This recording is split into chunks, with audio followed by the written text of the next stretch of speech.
Hi everyone. A few weeks ago I gave a little tip on the newsletter about throwing the club exercise.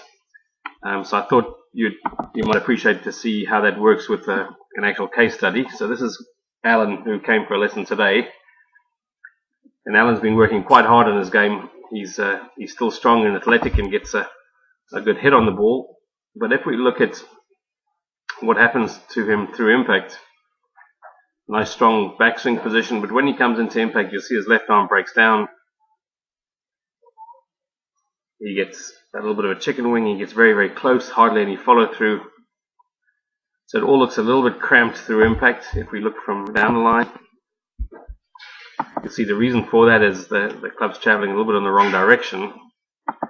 So if I slow that down and put a reference point here, you'll see as Alan brings the club down, his club head stays quite high above that yellow line, which suggests he's coming a little bit across the line, going left through impact. So he runs out of space. You see his hips get a little bit stuck, and everything gets a little bit awkward. Now what's interesting is that Alan was working quite a lot at the start of the lesson on trying to feel what is, as if he was using his hips more and using his legs more in the swing, trying to push the club, as he said, with his push his body with his right foot through impact. But what we saw was actually the opposite. We see that when he hits, he kind of gets stuck on his feet. His hips don't really turn. The right leg's quite tight down on the mat through impact, and only much later in the swing does it come up. So this is the exercise we did, was to get him to feel, get the right one here, to feel that he's throwing the club head with his hands. So he's got a feel of what his hands are doing. You'll see that as he does this, he actually lets go of the club. So all he's got attention on in this motion is using his right hand to throw the club, and you'll see his hips work, his heel comes off, and as he lets go, you'll see he gets nice and balanced on his front foot, and his arms actually get nice and extended out in front of him. When you look at him do that from the other direction, he gets a throwing action, and again, as he lets go of that ball, that throwing motion, lets go of the club, that throwing action, you see his hips are always rotating, his heel comes up, and he gets nicely onto his front foot. So once he'd done that a few times, we then took him back to the mat and said, right, let's get that same motion.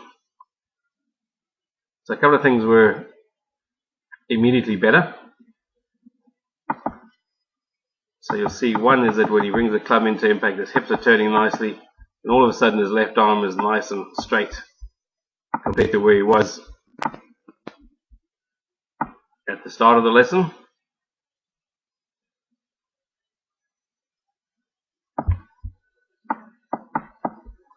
Where that's all broken down.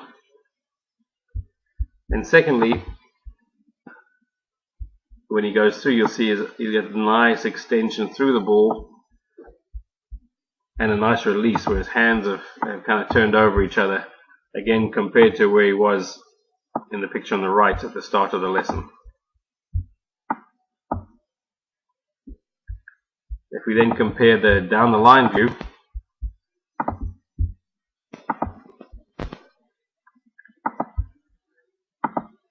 the picture on the right was the start of his lesson today, where he comes a little bit across the top and gets a bit stuck.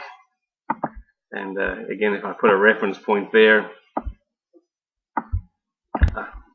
again here, and put a reference point on the picture on the left. So here, in bringing the club down, the club head stays above the yellow line and comes across impact. And the picture on the right, on the left now, you'll see all of a sudden he keeps the club much more in plane. He approaches much more from the inside. Club takes off straight. His heel comes up, and he gets a nice balanced finish